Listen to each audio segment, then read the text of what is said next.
draft. Let's get to the 5 Vanderbilt players you need to know. And wow, maybe Clark Lee needs to know them because this is not a very good football team. Let's go through these guys, and that's the head coach. I'm gonna let you pick which one stands out, and then I want to get to the Vols that we need to know for the upcoming game. By the way, I want to thank our friend Banks and Jones, criminal defense, personal injury, car and truck cases, DUI defense, play to win. Tennessee's trial attorney. He actually goes to trial. Most don't. London Humphreys for Vanderbilt, wide receiver. Jaden McGowan, wide receiver for Vanderbilt. Nate Clifton, any relation to Chad? Defensive end. Langston Patterson, linebacker. Will Shepard, wide receiver. It doesn't take a brainiac to figure out you've got 3 wide receivers on this crew. Why is that, sir?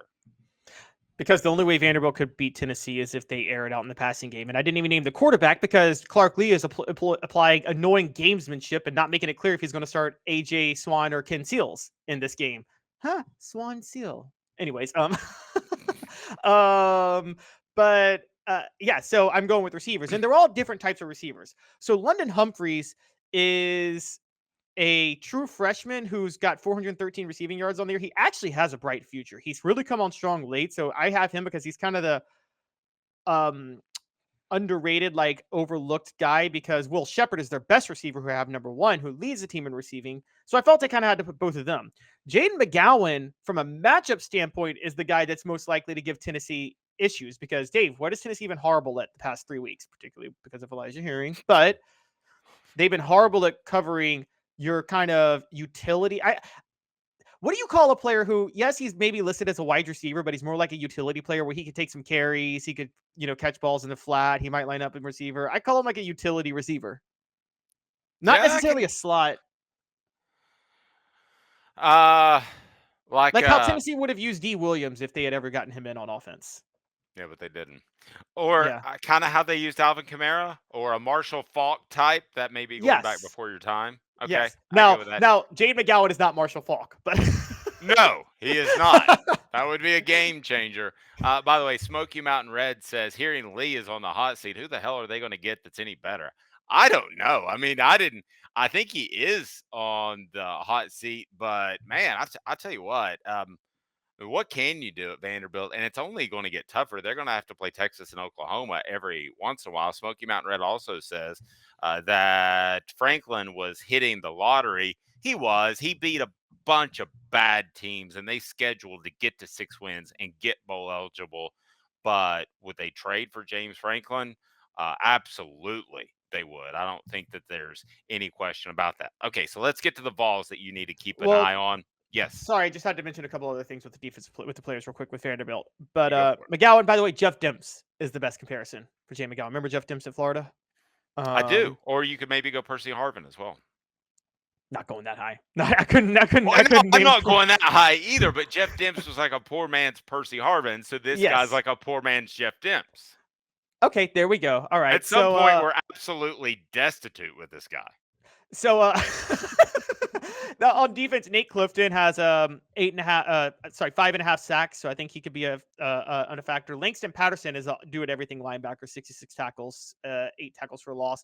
CJ Taylor is actually a superstar defensive back for Vanderbilt. He could go pro, but he's going to be hurt this week, so I don't think he's going to play. But that really hurts Vanderbilt because if they were going to have any chance of an upset, CJ Taylor would definitely help that. But yeah, he's not around, so that's kind of a big deal. So all right, sorry, I just had to mention those. That's fine. Let's take a look at the Vols and the ones that need to have a big game on Saturday for Tennessee to not only win, but I mean, go out there and dominate. It's Vanderbilt. Roman Harrison, number 5. That name might surprise some. Roman Harrison. Why do you have him on your top 5 list of Vols to watch? Well, this is senior day, and I'm naming people who are going to be out of eligibility after this year. I just feel like because you're playing Vanderbilt, if Tennessee was like other schools and had a big game on the last week of the year, like had like a Florida or something, I would go X's and O's. But because you're playing Vanderbilt, I think this is kind of like you're like old school, like make it count for the seniors type of game. You know what I mean? Yeah. So if it's Georgia, Roman Harrison's not making the list, and Caleb isn't as lovey-dovey. Right, exactly, Okay, exactly. But this game is like, this is the game where you hope you can put Rudy in. that's And right. so, Speaking of um, Rudy, we'll get to him later in the list, and then you had Aaron Beasley. Um, boy, that I know you're not crazy about him, but I thought he played better for the most part this year. That'd be a good guy to have back. Ramel Keaton, Jalen McCullough, and then Joe Milton III is number one. What will the response be like in Neyland Stadium to Joe Milton III as he does his last run through the tee? I don't think Tennessee fans are awful enough where they'd like boo. I think it'll be a lukewarm clap. It'll be kind of like, thank you for your service. Um, Look, Joe Milton finishes his career. It's not the worst senior year a quarterback has had at Tennessee. That's not like that. That's not maybe not beloved, but not hated. I mean, Dave, this is a little bit before your time, but Jimmy Streeter, people liked Jimmy Streeter, and he never did better than 7 wins at Tennessee. And I think there's a. It wasn't like he was Jared Garantano, who I think actually it's not Garantano's fault. He was playing in just a horrible situation, but Jared Garantano was throwing interception after interception. It's not Tyler Bray, who I think is a disgrace because he just wasted his talent because I think he was lazy. I think Tyler Bray was better at throwing beer bottles at cars. Remember that story? Yes. Um, Oh, I remember that story well. That was right after I think Jimmy broke that, who we just had on. I remember the being it's officially a law term. It's called IOW. Are you familiar with that no, I transgression do. against the What law? is that? It's idiot on a wave runner. And I've owned wave runners, one that would go 72 miles an hour. And I know how to be an idiot on a wave runner, but really, you don't need to. It's fun all by yourself out in the middle of the lake. You don't need to get close to anything. So I thought that was almost as dumb as throwing bottles at stuff. I mean, that's a way to really hurt yourself. If you go 45 miles an hour into a boat, you you don't have a seatbelt. You're just going to fly off of it and get really, really hurt. Yeah, that's Um, the that's how you get the Murdaugh family scandal that happened in South Carolina. Um, I guess my wife got into that. I've completely skipped over that. Smoky Mountain Red. So is Franklin not as good as once thought? I could see that Penn State has been on idle with him. Here's what I think it is. I think Penn State has to face off against Ohio State and has to face off against Michigan, and those two teams are just much better programs as a whole, especially without a guy named the Paterno. Before everything went south, he brought a lot of credibility to that school. I mean, let's face it. Paterno yeah, could but his walk in. last like 20 years they were underachieving because Paterno wasn't even coaching. I agree, but Ohio State and Michigan weren't quite as good at that point, year in and year out. I think he could walk into a lot of Pennsylvania homes and win a kid over, even if he was looking at Ohio State and Michigan. Is the point I'm making. Still to the end, I thought he could. I thought he could do that. Not the bitter end. I think have you heard of the Peter principle, Caleb? I know. It sounds funnier than it is. But have you heard of that term? No, Okay, it's I the have It's the not. Peter principle, and it's nothing like that you're thinking. And I'm really disappointed by your reaction. The Peter principle is a principle that There states a we go. person is competent at their job. They earn a promotion to a position that requires different skills, and then they fail at that. I think it's the Peter principle with James Franklin. I think James Franklin, talking about his Peter principle, I think that he could get you. You're such a child. I think that he to 6 wins at Vanderbilt by scheduling bad non-conference opponents, and the SEC was down to some extent, other than Alabama at the time. But I don't think he can get you to a championship, no matter what school is he at. That's my Peter principle, and I'm sticking it out there. So there's another layer of this, and actually this is, um, I have to tell you guys this because I covered a lot of the Penn State scene right after the wake of the Paterno scandal in 2011. Um, and it should be easy to recruit the state of Pennsylvania, but Dave, I can tell you there are enough people there, even in that state, that are horrified with the way Penn State's alum reacted to that scandal. And Okay, they don't. okay, I don't want to. I don't want to, for obvious reasons. I don't want to mix a scandal with the Peter principle.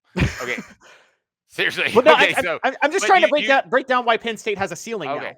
but do you agree with what I said that James Franklin has a ceiling. Yeah, If he got, I let's put it this way, if he got the Ohio State job tomorrow for whatever reason, I don't think that it's a guarantee he would win a championship. If he got the Georgia job, if he got the Alabama job, I don't think it's a guarantee he would win a championship. maybe As a not in matter of Alabama, but fact, I think, as a matter of fact, I think he would be a 9 or 10 win coach and get fired in okay, 5 years. maybe not Alabama, but Ohio State, Georgia, or LSU. I tell you this all the time. Those three schools, yeah, anybody can win a championship there. Those are the three schools because okay, James Franklin may have a ceiling. Is this ceiling lower than Les Miles' ceiling? And Les Miles managed to win a championship at LSU. Okay, that's a fair point. Or Ed And Orgeron. also, If you yeah, met two guys, if you hung out with two guys and you had a beer or a coffee or whatever, and it was with Ed Orgeron and James Franklin, and that was on a, let's say, a Monday and a Tuesday. Wednesday, you would say to yourself, definitely James Franklin has a better opportunity to win a national championship than Ed Orgeron. Yet Orgeron Ed did. Orgeron got one. Exactly. And so, and by the way, Ohio State, every coach at Ohio State, like dating back to since I've been watching, had multiple top 5 finishes in Big Ten titles. John Cooper had a couple Big Ten titles. And he's Powell like, alum, by the way, Powell alum. really? He went to Powell. I did not know that. Got his PhD after 3 years of PMS. Powell High Diploma, Powell Middle School. I tell that joke over and over. My wife hates that joke. Well, like, okay, so Jim Tressel, we agree is better than John Cooper. We agree Urban Meyer was better than Jim Tressel. We think Ryan Day's worse than Urban Meyer, maybe worse than Jim Tressel. All 4 of them have Big Ten titles because it's so easy to win a title at Ohio State. I think Penn State is a tier below. It should be as easy, but Joe Bertono decided not to coach for 20 years. And then he also decided not to do other things he should have done. And the culture of Penn State, Dave, I can just tell you that living out or spending a lot of time out there are great athletes, particularly in the Philly area in Pennsylvania, that because of the way Penn State fans behaved after the Sandusky scandal, never want to be a part of that. I know people who who a lot of people that I knew that graduated from Penn State that were ashamed of their degrees and just kind of hide it. It actually is almost you go to a job interview now, Dave, and you say I got my degree from Penn State. People up here are like, oh, Penn State, like it's that bad, not because of the scandal, because of how the school reacted. I mean, tell me if I'm wrong, if that's not the most embarrassing reaction you've ever seen to a scandal, the way Penn State fans reacted. No, it was absolutely terrible. I agree with that. And it was troubling the way they reacted to it and the way they backed Joe Paterno in the face of so much evidence was absolutely bizarre.